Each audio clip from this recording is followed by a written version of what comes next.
Just to say that I'm really delighted to be here. Sheila has really shown great leadership. The Canadian Association, just judging by the numbers here, is really one of the most active. And I think you're active because you believe in these issues. It was also wonderful to meet Jim McNeil, a former colleague and someone I've admired for many years. And I'm glad that Jim, I think I just saw him a few minutes ago. He's here. Jim, it's great to see you again. And really you made a very big difference in your own thinking and influence on myself. And of course Dennis Meadows, who I've never met, and I hope that the fog does not prevent him coming in from Boston, but of course whose book inspired me as it did many people. Today I'm going to focus on the relevant issues of our time, I think, the myth of economics and its relationship to the key discussions of our economic and social change that is in front of us. This is not to dismiss all of economics, but to say that it needs an overhaul. And I'm going to start with two stories of two individuals, one in England and one in India. As people know, I sometimes use vignettes to try to make points. Normal people, I guess, they've got two children. One has two children, one 3 children. And they, like many people, wanted to buy a home. And build a home for their family. And the first is a UK individual called Leslie Vercoe, decided to build a house in Surrey, just south of London, famed for its green belt and really rather well known for its environmental interests in that particular county. He applied to the county council for permission to build a single family home, and it was granted. It was obviously made sense to the council. And like most of us, he needed a mortgage, and he applied to a bank who also felt that it was a reasonable proposition and approved his loan application. The single-family home he built over the last 5 years has 103 rooms, 24 bedrooms, 27 bathrooms, 24 karat gold on its mosaic flooring, 5 swimming pools, and just to really crown it, it has an underfloor heating in the driveway to it. He took a mortgage out of about $90 million, which was granted by an Irish bank, one that I unfortunately am associated with my savings account, called Nationwide.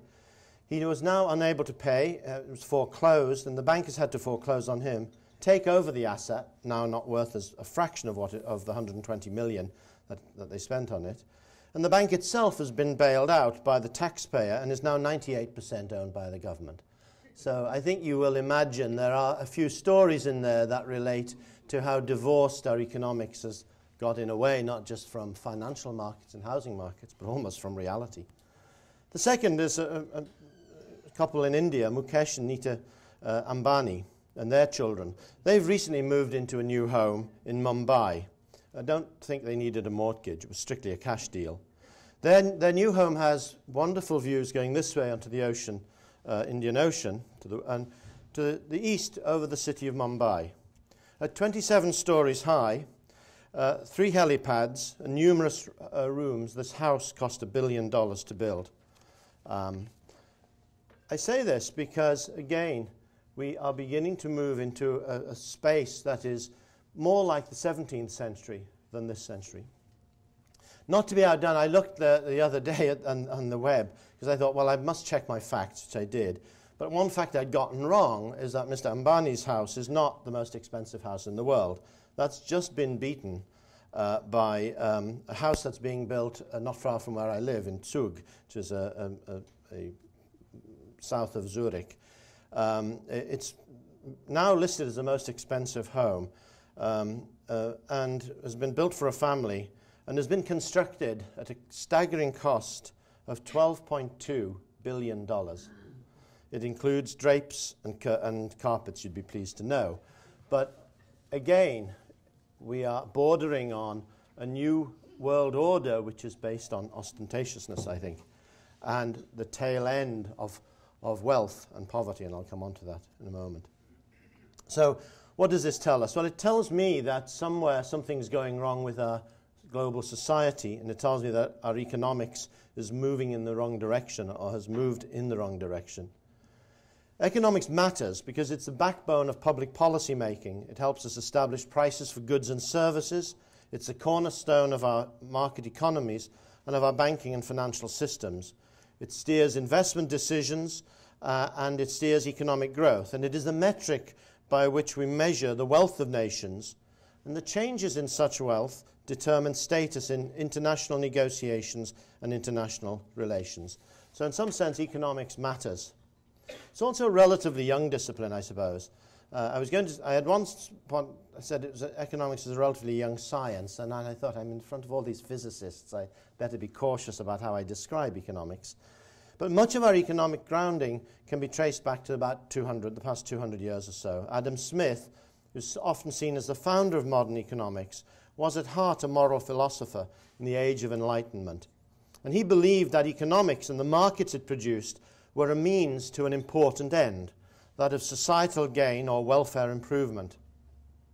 And in one sense, modern economics has been remarkably static. The foundations were built when the world was dramatically different from today. Shifting lifestyles, communications, production, consumption patterns are vastly different.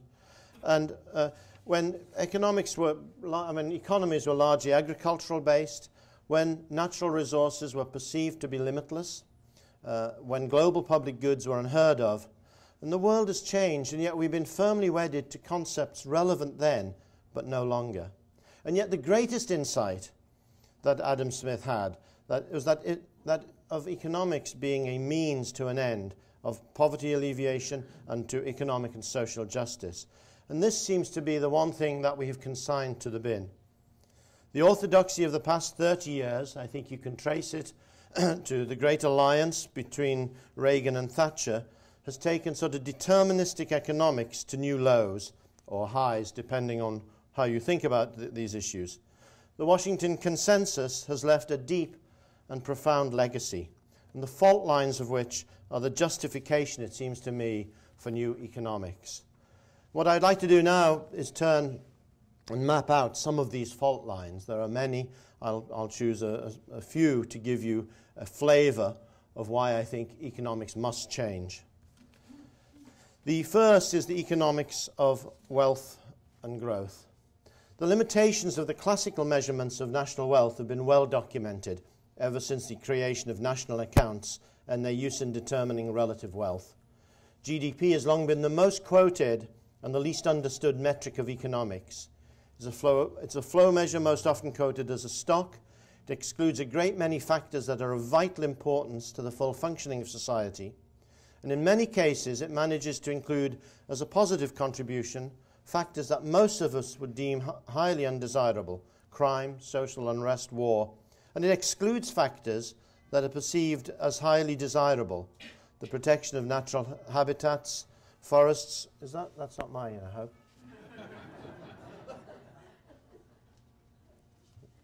They must be calling from Toronto or somewhere. There's a certain meeting going on which is trying to look at the financial sector. It's a flow measure. It excludes a great many factors, as I mentioned, and yet it excludes factors that are perceived as highly desirable: natural habitats and forests. In particular, national wealth calculations ignore the effects of the depletion of natural capital, such as the destruction of forests, and other natural capital are a net asset contribution to wealth. The more you chop down, the better off you are. And finally, it ignores economic externalities such as the social costs of unemployment, the positive benefits of unpaid work, and the distributional effects of income. Yet for all its flaws, it remains stubbornly the most quoted metric of economic achievement and of measuring relative economic performance. The use of national income accounting metrics to assess wealth and social progress is more outdated today than ever before. And as we look towards the next 20 or 30 years, that will just intensify. I was describing, when I was talking to Jim actually yesterday, an interesting phenomenon in my own country, or the country I live in, Ireland. 5 years ago, Ireland built a massive surplus of housing on the edge of towns and cities. Most have lain empty, unfinished and unsold. Now they must be torn down, for they have absolutely no use. Yet this has probably caused a relative mini boom to GDP, building them in the first place and then having to tear them down in the second place. Did we add wealth? I would leave it to your judgment. Bill Bryson, who is someone I always think of as sort of a modern Mark Twain in a way, described once in an article about the economic hero of America, someone who really adds massively to GDP, and it was the CEO of a forest corporation who was battling cancer in the midst of a messy divorce. He said, "No wonder we call it the dismal science." The other thing about growth and wealth is that it is that consumption becomes the source of growth. And as consumption requires people to borrow, and borrowing produces debt, and it's interesting to note how in the media, even today, it records the really good news that the recession may be coming to an end. Why? Because growth has begun, and that's because more goods are being purchased on the high street by people who don't really need them with money they don't have. Now, isn't that how we got into problem in the first place? But just listen to the media talk about how we're getting out of the recession, and it sounds like déjà vu all over again. Today's growth perpetuates overconsumption. As growth weakens, government promote consumption to get companies back on their feet, to provide governments with more revenue. The fact that more consumption is part of the problem and not part of the solution escapes all but the clear-minded. It may also lead us to a point where we experience on a large scale the phenomena of what Herman Daly, I think one of the finest proponents of new economics there is, has called uneconomic growth. I think it's a very powerful concept, where the extra costs of a unit of GDP growth are more than the destruction and the effects of other sorts of pollution. You may suddenly find that this 8 to 9% growth is uneconomic, or at least at the margin. So uneconomic growth is not a trivial theoretical construct. It is a very real construct in my view. And I think it would be incumbent on many economists at the national level to try to pick out where and in what way do the costs need to be deducted from GDP growth, and try to get a better handle on what real growth looks like. My next point relates to what I would call the public good and public interest in economics. There's an increasing blurring, it seems to me, of public and private goods. There's almost no such thing as a pure private good. When a company takes a decision in this world of ours, it has a spillover effect. When a company decides to lay off 100 people because it has cheaper technology, it is not always bearing the full social costs of unemployment. It may well be bearing the full financial cost of the technology through low-cost credit, but it is not bearing the full social costs of the decisions it takes. There are very few cases we can begin to think of where there are not these spillover effects. And I think it's a profound issue, because it really means that the public sector is going to have to start acting as a guarantor, a lender of last resort, a player into private space. Not because it's trying to control, but because it has a stake in the business of private goods provision, because private goods provision have very powerful public good spillover effects. The examples are looking at an unregulated free market to flourish has resulted in a sort of too big to fail and too small to save philosophy. Lehman Brothers, the Royal Bank of Scotland in my own country, the privatised electric and water utilities, which, although they may be private, will never be allowed to fail. There is a government, or there's a public good dimension to this. And we will have to think as we move forward to how does the private good and the public good dimensions of actions and activities and investments mesh. I think a next point I would make on economics is its link, and it's, I think, the convoluted link between free markets and democracy. In fact, the term free market democracy is often used. And as economics promoted the freedom of markets, their advocates also conflated this with the freedom of choice and democracy. And free markets and democracy were seen to go hand in hand. One would feed the other to make the case that free markets meant democracy, and democracy was a promoter of free markets. But of course, free markets in the sense of uncontrolled, largely unregulated, has often produced results that seem to me to be a far cry away from the broad-based political freedoms we associate with democracy. And I think it's time to unbundle these concepts and be crystal clear in our minds. Fifth point is one that is well known to all of you, and that is the economics of natural capital and the economics of social capital. There are many forms of capital that can be managed in economics, and the ones that have been largely mismanaged have been natural capital, and the ones that have been largely ignored have been social capital. Yet both are profoundly important to our common future. If we do not manage our natural capital as if it matters and if it has value, we will begin to see us moving into what the Limits to Growth a team called Overshoot, and maybe we've moved in there on fisheries and one or two other areas. If we do not understand social capital and its importance to the way in which we operate as societies and link it in with meaningful work, meaningful employment, we will destroy both economic capital, because at heart social capital is every bit as important to our future as natural capital. The main challenge, it seems to me, has been to try to incorporate the values of natural capital, the very real values to the economy, the real values to society. But we have been miserable at doing so. Water is an excellent example. The underpricing of water perhaps leads to the largest single global economic subsidy in the world today. It represents an interesting case of massively rising costs and increasing scarcity of capital.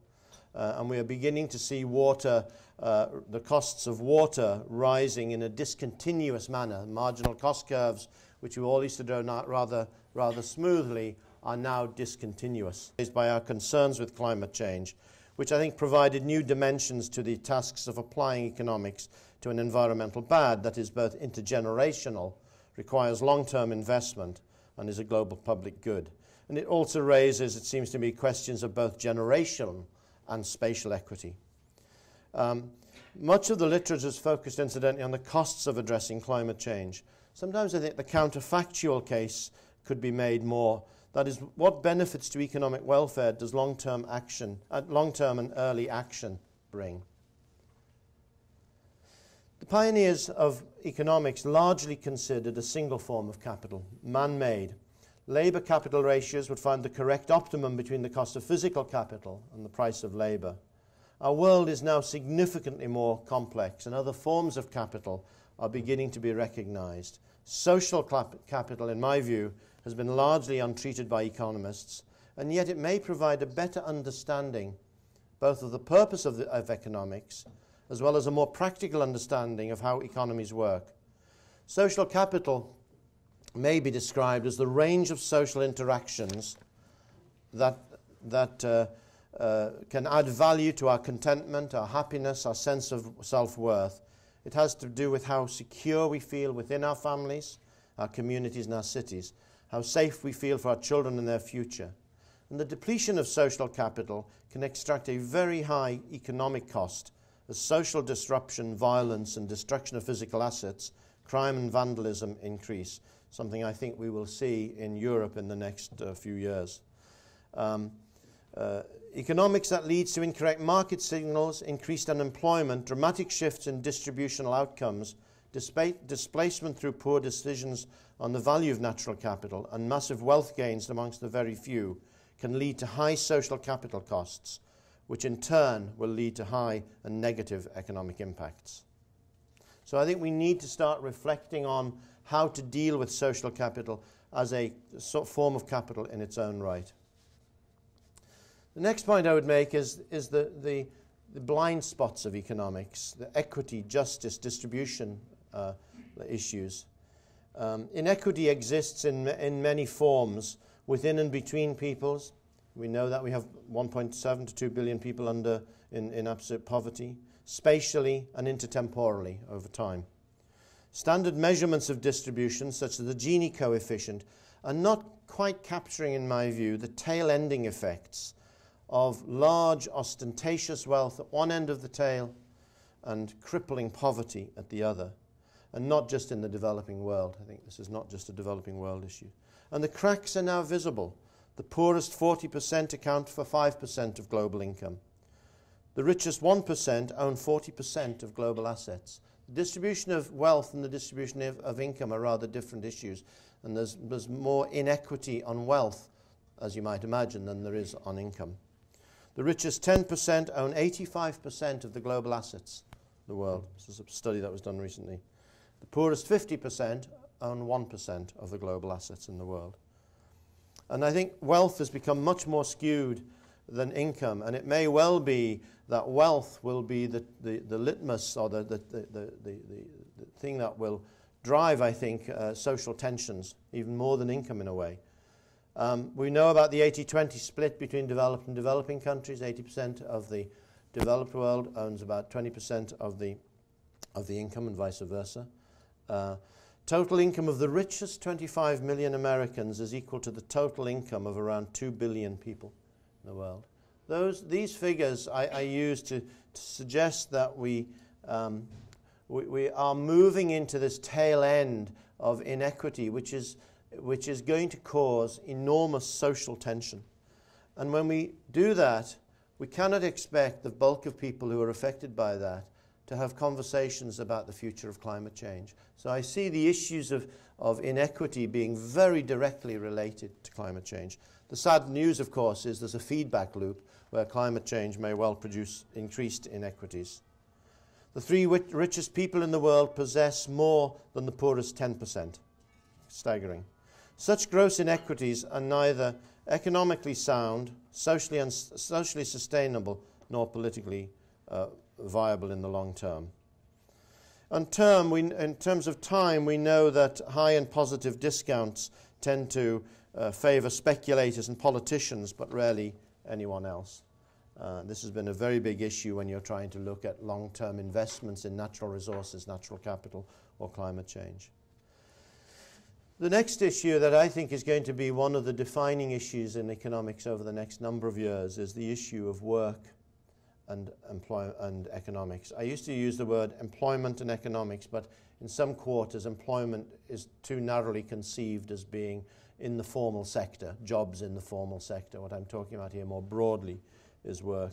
I won't spend a lot of time on this, but I think it is an area that is deserving of attention. And if I have one criticism of the ecological economics community, I don't think they've ever really tried to look at the ecological economics as they relate to the challenges we have on the employment and work front.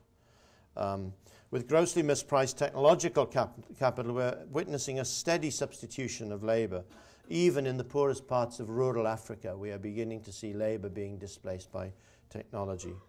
Where could this take us? Well, I've seen some studies that suggest perhaps 20% of the potential workforce globally could produce 100% of the goods and services we all would need. That may be something, that may be a future we want to contemplate. I'm not sure, but it may be one. A study in the UK found in broad orders that in the future, half the population can work all the time, or all the population can work half the time. But they can't quite square the circle of all the people working all the time. Again, I think the issue of finding meaningful work and having as a social, economic, and I would submit ecological goal of global full employment is really something we should take rather serious. Unemployment is the major ingredient to poverty. We currently have about 200 to 300 million people unemployed in the world. Who knows how many are underemployed, and these unemployed figures are typically statistics from governments who manage to lie constantly about the level of unemployment. I was just looking at the figure in England. It's under 24s, it's 22%, I think, unemployment. And that's official statistics. You can imagine, you can probably add another few percentage points to that. 1.7 billion of people on Earth today are under the age of 15. That is either going to be the most extraordinary opportunity to use that human capital to deliver what the world needs, or if we don't do that, it's going to be a source of extraordinary social tension. And I do think that economic thinking has to place employment, job creation, the future of work right at the heart, and not see it, as it often does, as really an add-on, an exogenous factor. Next point I would say is that uncertainty, non-linearity, and the role of systems in our thinking. And this is where I think the Club of Rome has had a distinguished, played a distinguished role. Economics is largely deterministic in nature. Perhaps some of the insurance companies wouldn't agree. Their chief economists probably wouldn't agree. But by and large, I think it's true. Yet we now understand that nonlinearity is something we're going to have to live with. It can strike quickly with devastating impact. Climate change, we know out there at some point, is a nonlinear event. Pandemics in the health sector globally, we know out there at some point in the future is a pandemic event. In the financial sector, we are living through one chapter. I think there is the potential for a nonlinear event of a scale that we will find it very difficult to get on back on track. So we have these potentials for nonlinear effects. How do we treat them in economics? We don't, typically. We don't do them very effectively. I think similarly, I think we will see a growth, thankfully, in systems thinking. When I started my career at the World Bank, I worked in the electric energy sector on investments as a financial analyst and an economist. And I did a lot of work on system planning, optimized planning of electricity systems, and began to see the great worth in thinking in systems terms. I think when the free marketeers rolled in, and I saw this in the World Bank, they ditched anything and everything that was to do with systems thinking and systems planning. The market would take care of all electricity needs. Well, the market did take care of electricity needs. But one of the pieces of work I would love to do, but I suspect I won't get funding ever to do it, would be to re-optimize some of those systems and see how much did that free market principle cost. And I suspect it cost an awful lot. And what I see today is on the renewable energy front, for example, and others, where because they don't take systems effects into account, they are coming up with implausible costs. And the public are catching on to this. It's happening in England, where the cost of renewable energy, for example, if the sun don't shine, you don't get electricity. So in a system, what you need to do is to have a reserve margin. You need an over-investment other than the simple cost of the technology itself. You have to embed that cost and see it as a systems cost. There are many other areas where you have both system costs and feedback loops that I think we're missing, and we will do so to our chagrin. And what I'm delighted at is here in the Canadian Club, you do have people who take systems thinking and systems planning very, very seriously, and that's to your great, great credit.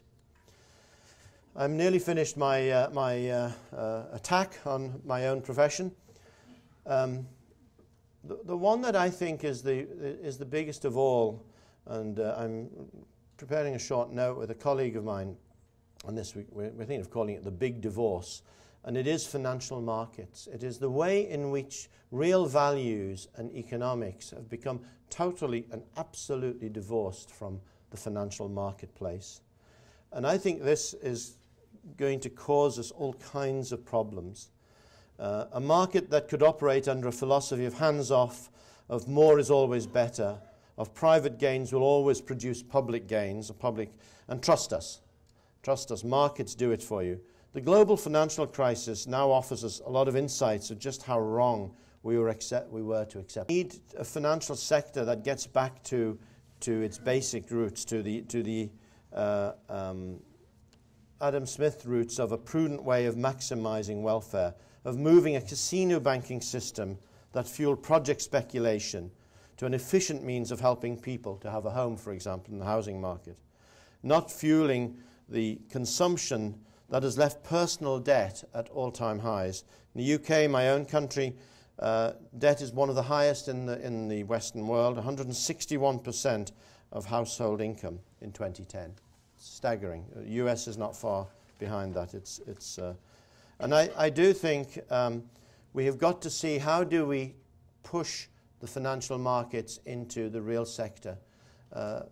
This was a case where it seems to me money became the end in itself, and the traders and the speculators and those who built the algorithms that now apply a hands-off approach as they look at trades and currencies, for example, the $4 trillion that's traded daily on currencies. It seems to me we have to get a handle on this, and reduce the speculation to a much more prudent and a manageable level. And I think that's going to be, in a way, one of the very, very big issues of how do we get a handle on the financial sector, move it into the real sector of the economy on the one hand, and dampen the kind of speculation that we have observed with really quite deleterious results. My final comment is really to go back to natural capital and what I call the sort of centrality of ecological economics. We have one planet, and it's the only one that we know of at this point. Perhaps at some point in the future, Mars might supplement us, but we don't know. To this point, we have a single stock of natural capital. What we use, we deplete. What we deplete, we can sometimes substitute with something else, oil with coal, coal with uranium, uranium perhaps with renewables, excuse me. But not always. Biodiversity might be a case in point. And when the limits to growth came out, it was right then, and it's right today. And Herman Daly's work on a steady state that recognizes these limits, recognizes the desire and the wish to understand that there are limits. These biophysical limits are there. It's very important. I do think, though, that we will begin to see social limits, cost limits, and other forms of limits long before we get to the biophysical limits. I think water will be a good example. Water actually is not a scarce commodity. Actually, we can manufacture water. It's not a scarce commodity. What it is a marginal, a discontinuous cost curve that's getting higher and higher and higher. And in many countries, a litre of water is, the cost of production is much higher than a litre of oil. But we can produce it. But it is this cost curve. I think we will run into the limits of growth on the cost functions long before we will run into it on the technological frontiers. And I think that's going to be something we will see over the next few years in a number of countries. I think we need a rethink, a clear understanding that we are an integral part of nature and that our economic and social systems must be in sync with the natural systems of the world that we are really part of. And the externality of nature must now become the internality of rational economic thinking. Having said all of the woes of economics, I think in this day and age that's not good enough. We've got to look at where can we get change? How do we get change? The Club of Rome has had a proud record in terms of its value proposition of what it called the problematique. And 30, 40 years ago, 20 years ago, placing the problem on the table was enough in one sense. In today's world, we not only have to analyze the problem, we have got to start looking at the range of solutions. And I wanted to finish my talk with a few pointers and seek your guidance. The first one I would say is that ideas do matter. There are perhaps 2 or 3 types of events have been global changing. They've changed the way we act and think. One is technology, obviously, the wheel, the spinning jenny that produced the Industrial Revolution, the combustion engine that produced the oil revolution, the internet that changed the world. But I think we should never forget that ideas change the world as well.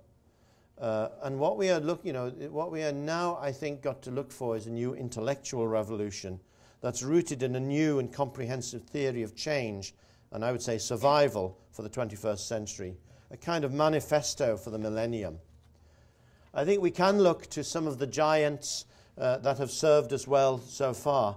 I was preparing for this, I was reading Schumacher's work, Small is Beautiful, some time ago, well worth revisiting.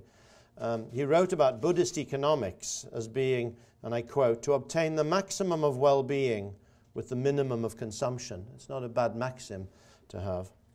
Herman Daly, in my view, for the past 20 years, has written eloquently on the actions needed to get to a steady-state economy, an economy and polity that recognizes our planetary boundaries and also our planetary obligations.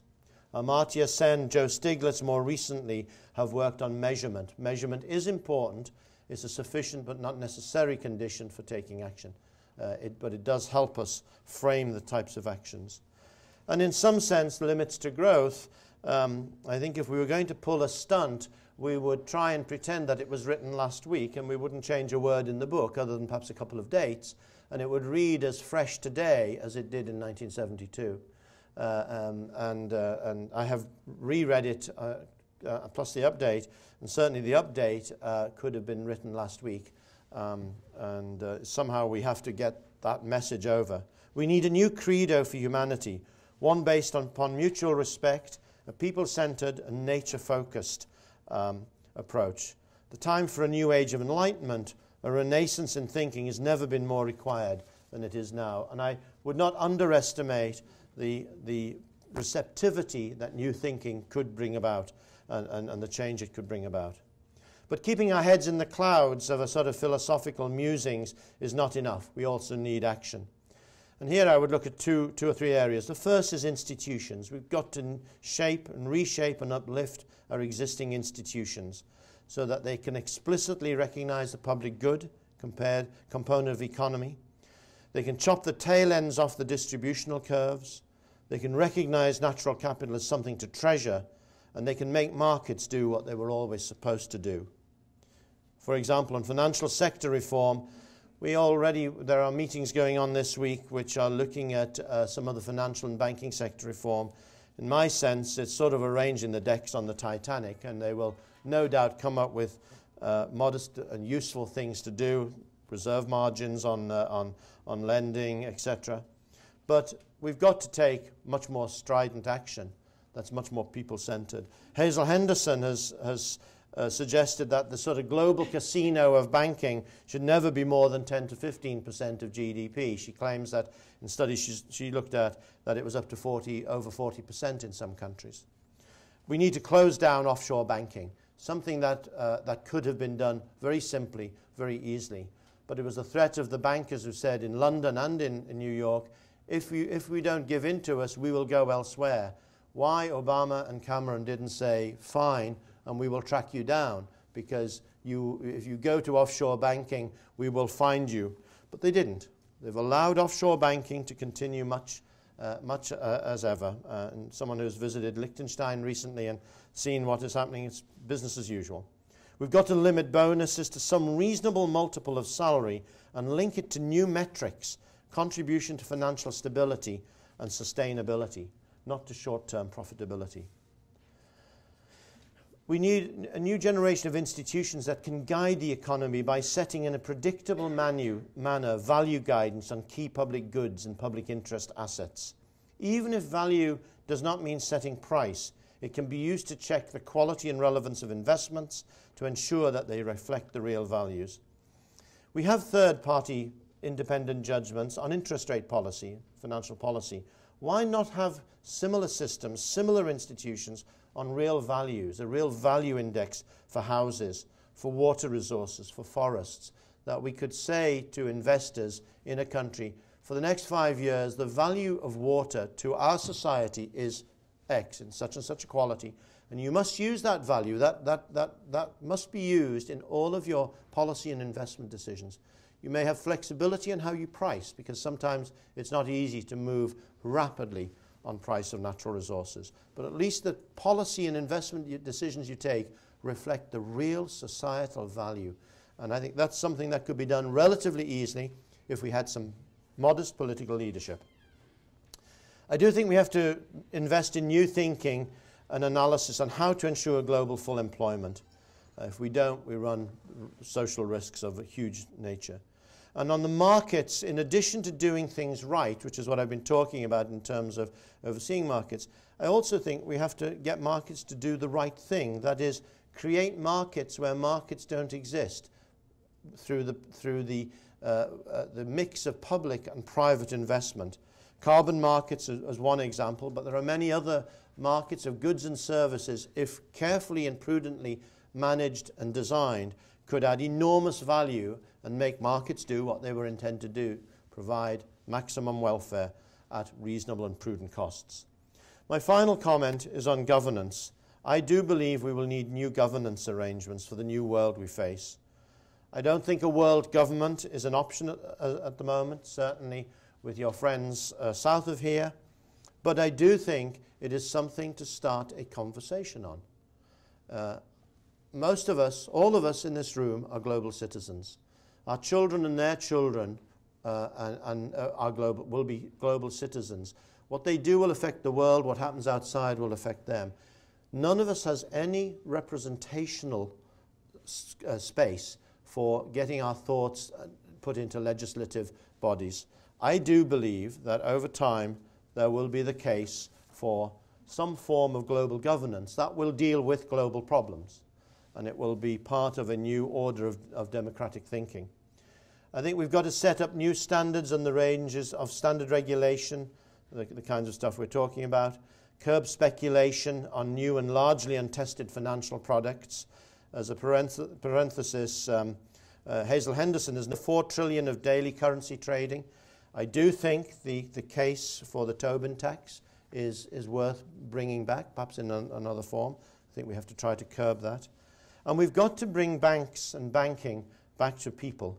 And we've got to make sure that people can hold their financial systems to account, not the way that has happened. The bailouts have been some of the most inefficient ways of really addressing the problem.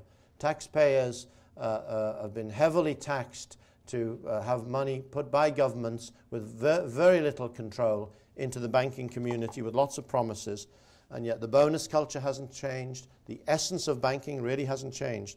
We have got to find a way of getting people and third-party intermediation to be much more at the forefront, and I think there's a lot that can be done. We've got to change the current asymmetrical relationship to one of real accountability. So let me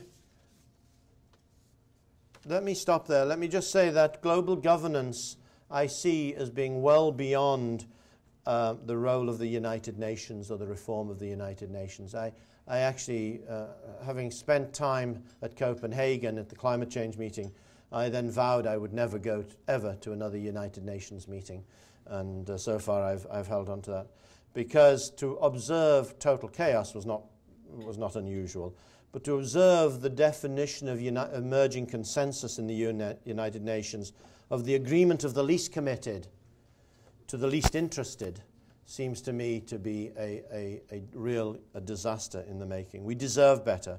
And I think piloting, testing new ways to create global public policy with new ideas, far-reaching ideas of legislative approaches, of third-party intermediation, of involving civil society more formally, and testing out new ideas to how we create global public policy is well worthy of it. We have one example, which is accounting standards. Thankfully, the UN never sat and said, oh, you know what we need to do? We'll need to create a new financial accounting standards. It grew, and because they needed to have arbitrage between different companies and different standards, they became harmonized.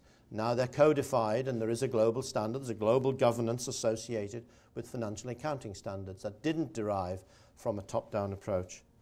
We have a rich agenda, but commitment, ideas, and the power of persuasion must not be underestimated, in my view. And each of you is an ambassador for such change, and I want to thank you for listening to me. Thank you.